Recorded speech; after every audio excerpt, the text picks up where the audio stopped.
So with this video, I'm going to close the London system repertoire, at least when it comes to the knight c3 moves. And then there's going to be other videos coming as well.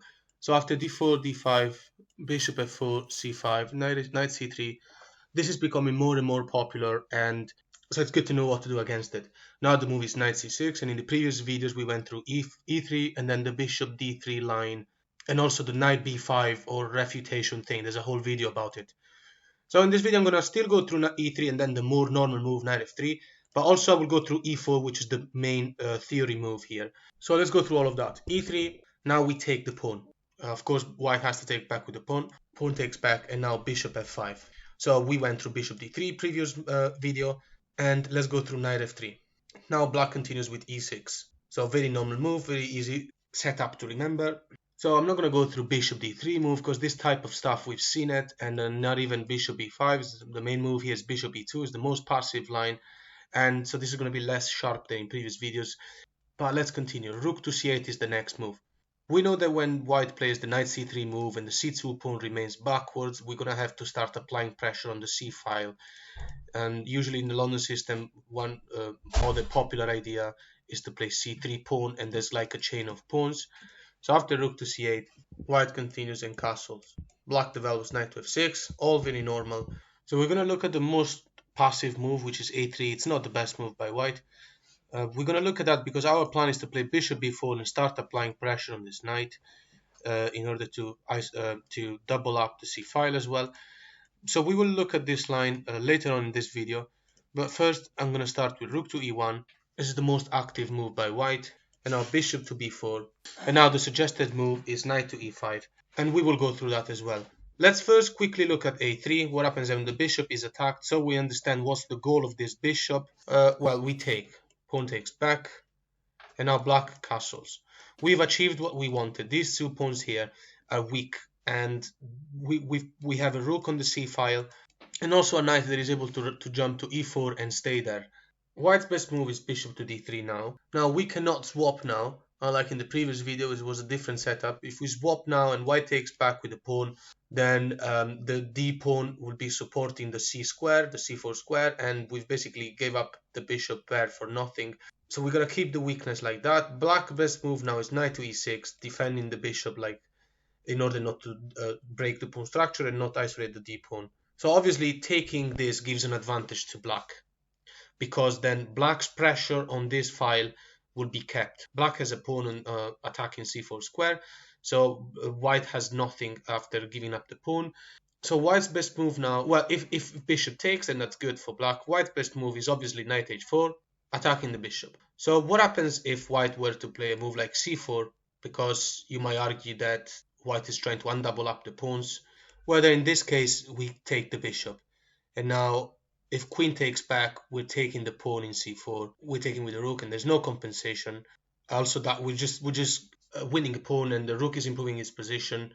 We can carry on with doubling up the rooks eventually. So just a free pawn. Taking back the pawn, same thing. We're still going to take a free pawn. Black is already quite better. White has an isolated pawn as well. e4 cannot be played. So knight h4 is best move. And now we take the bishop. The reason is we're going for this pawn. So after pawn takes, rook takes c3. And if white takes with the queen, then we play rook to c6, and the idea is to play queen to c8. None of this is stoppable. Pushing the pawn just doesn't work. White's rook attacking b7, best move, but then queen c8. And still we are gonna infiltrate. We're going towards an endgame that is similar to the previous ones explained, where we're just putting so much pressure on the c5 and conquering it. So in this scenario, the bishop takes, white takes with this pawn, and now rook takes c3, met by queen to d2, attacking the rook. Black's best move now is not to double up. We're just transitioning to a winning endgame. We're not gonna double up the queen because of rook then forcing a swap, and after a bunch of swaps, the other rook will come into the open file. Then we have to move the queen again, and we're giving a lot of activity to white players, so we have to be careful to that. Best move is rook to b3. Let's quickly finish this line so we can go on to the next one. After white plays queen c2, best move, black continues with queen to b6. And we're not really worrying about the rook swap in here and white getting activity, because, so let's see, for example, rook goes to b1, rook takes is met by queen a6. Queen taking the pawn wouldn't be good because simply the rook will come down and attack the knight. So we're giving white activity. So white's best move now is queen to b3. Keeps an eye on this pawn. Doubles the attack here on the 7th rank and tries to put the rook on the 7th rank. After b6, we're just going to go on a couple more moves and then we're going to call this line over because we know how to more or less play against it. White's best move is bishop to g5, trying to mess up the pawn structure. Black doesn't care and plays rook to c8, conquering the open file. So the idea of the black player now is to play queen to a5 and get the rook going. So after bishop takes and pawn takes, white's best move now is g3 to start getting the king going. So for example, a move like knight to f3 here, just getting the knight into, let's say, a better square, although there's not much future for this knight because he doesn't really have access to anywhere meaningful. It would be a worse move because it's time to activate the king.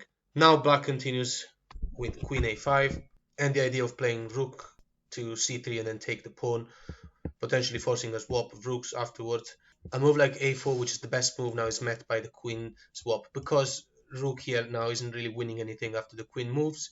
So queen to c3 now, we are swapping because if the queen were to move, so let's say somewhere like away, we'd be able to win a pawn. If the queen moves anywhere on this file, then we have a threat of going all the way up. So after queen takes and rook takes, we're now winning. We're attacking this pawn. It cannot be defended. I mean, if white tries to defend it with rook to d1, simply we play king to g7, and after king f1, we're activating the king. After king f1, because like the move knight c6 and it could be met by king e2, so we're not really threatening like knight b4 move. Rook a3 is just the most accurate move. We're winning a pawn, going to winning endgame with these two. So back in this scenario, g3 was the best move to activate the king sooner, maybe even reaching the center. Still, black continues with a very usual similar plan, queen a5. The a4, we go for a swap of queens. In this case, white doesn't have to worry about the back rank threat because he can play king g2, but we're still attacking the d4 pawn anyway, so queen d1 wouldn't work for that reason. And a plan of queen g4 check is going nowhere. You can defend it in plenty different ways.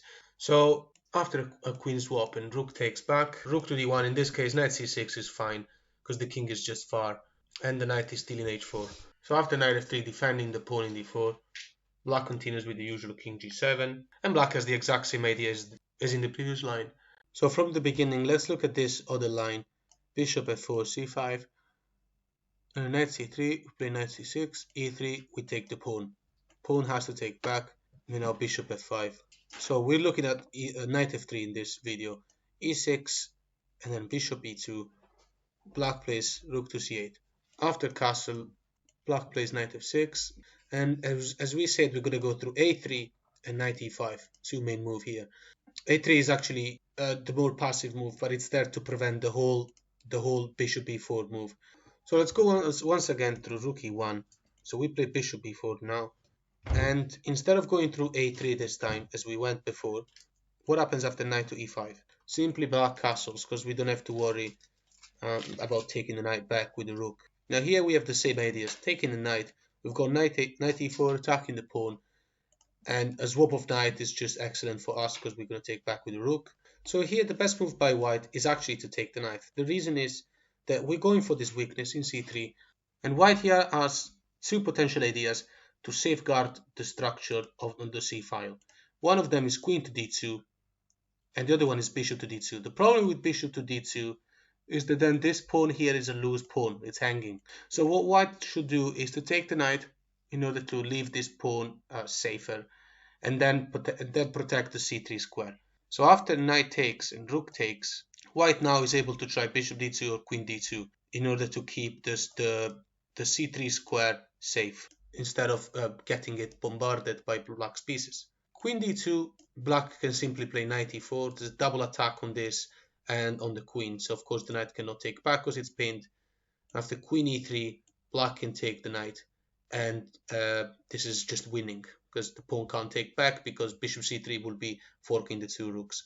The other idea in this position is bishop back to d2. So now black has to continue with the most accurate move, bishop d6. So we are abandoning the plan of taking the knight because obviously white can take back with the bishop. And although it looks a little bit weird, white has managed to save himself from the arrival of black pieces into the c file. So now we're in a different situation, And how do we deal with this? Well, there's plenty of moves that white can do, and of course I'm not going to be able to cover all the possible lines here. But best move by white now to activate this rook and put the bishop into a better square is bishop to b5. Of course, now we have to play the rook to b6. We're attacking this file where there is a weak pawn. And white's best move now is rook to b1, since the bishop is protected, and a6 is not going to be a problem, because the bishop is a kind of a pinned, because otherwise we were going to go and take the pawn. Now black continues with the plan queen to c6, putting pressure on the h2 square, exploiting the fact that there is no knight in f3. Best by white obviously is h3, because g3 will create weaknesses that are very dangerous.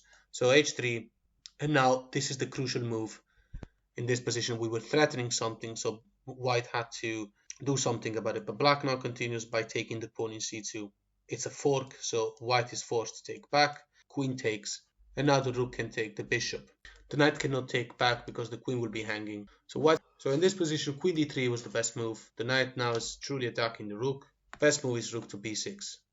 At the end, we eventually managed to make an attack on the c pawn and take it. So again, I'm not going to be able to go through just all the things that can happen right now, but best move by white is knight to b5, comes with an attack on these two. This is a very powerful bishop. The knight's protected by the rook, by the queen. Best move by black is bishop check. King moves to h1, keeping an eye on the bishop so that when we move the queen away, the king will have an attack on the bishop. And in this case, our best move obviously is queen p8, protecting the pawn and keeping an eye on the bishop.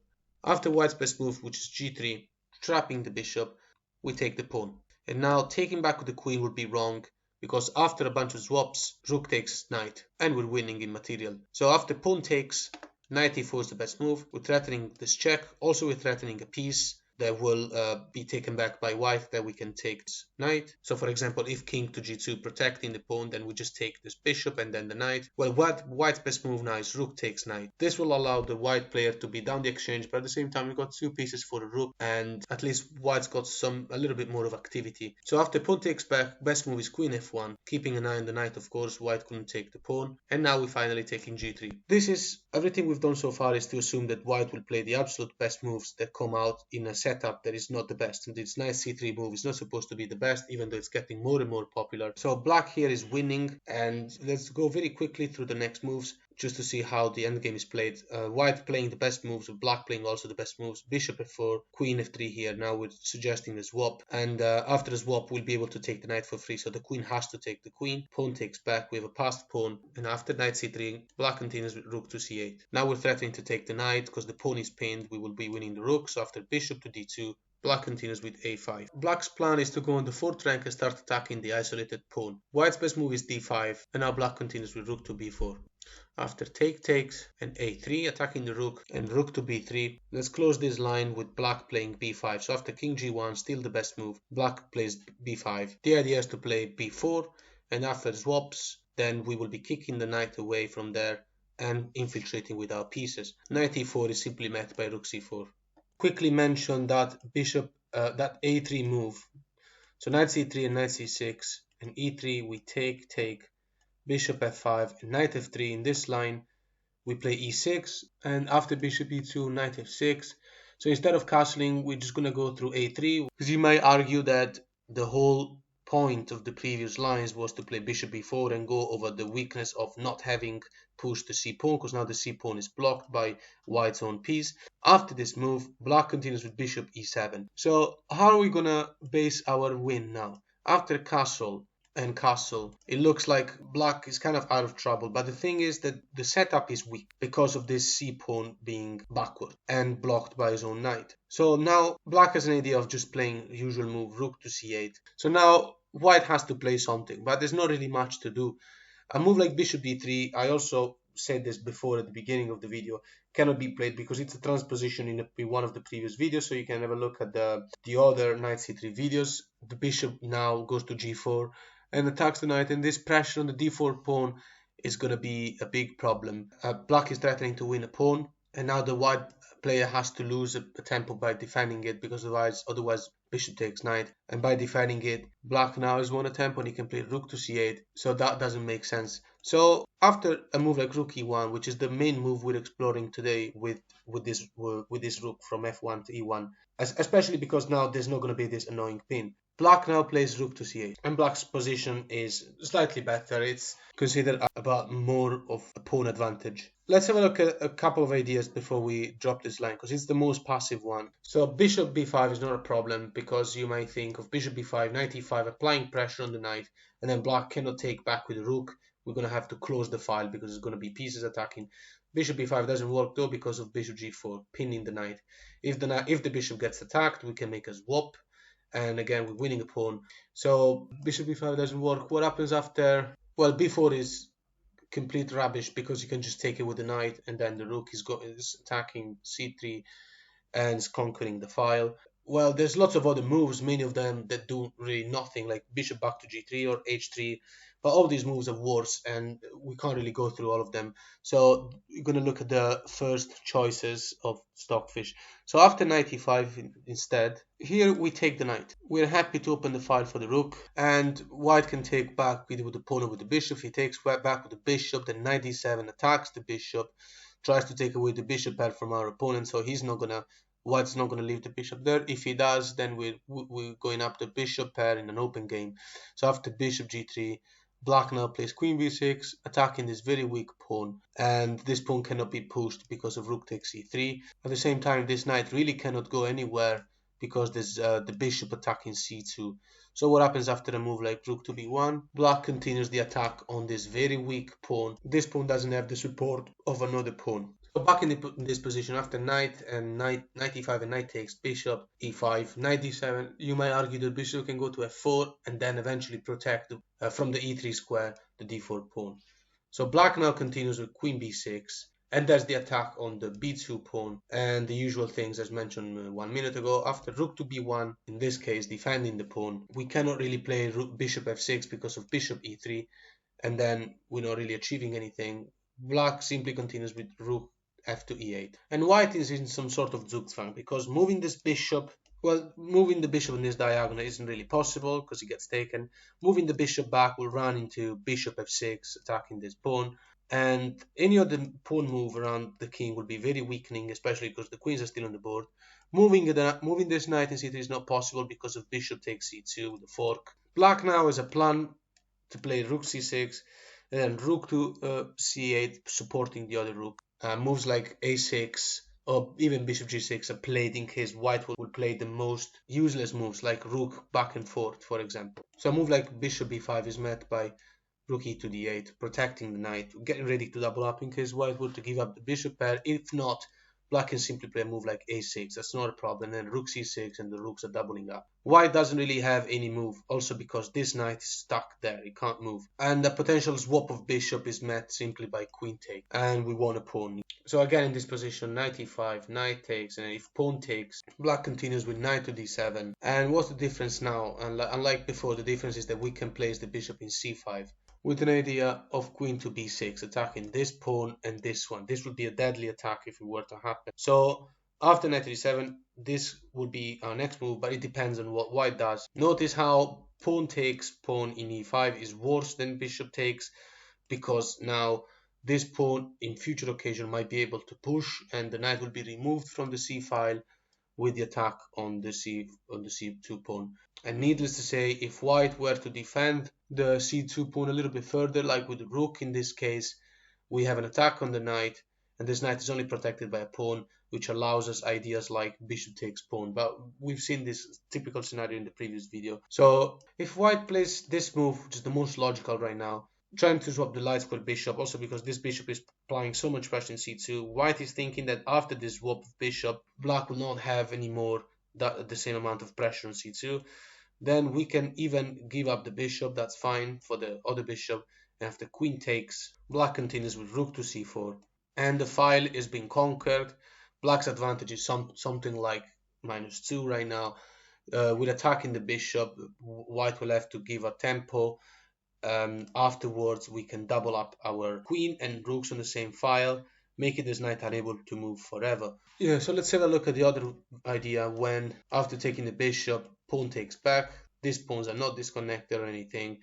This knight is now free to move, and it looks better for white. Black continues with queen b6, attacking this weak pawn.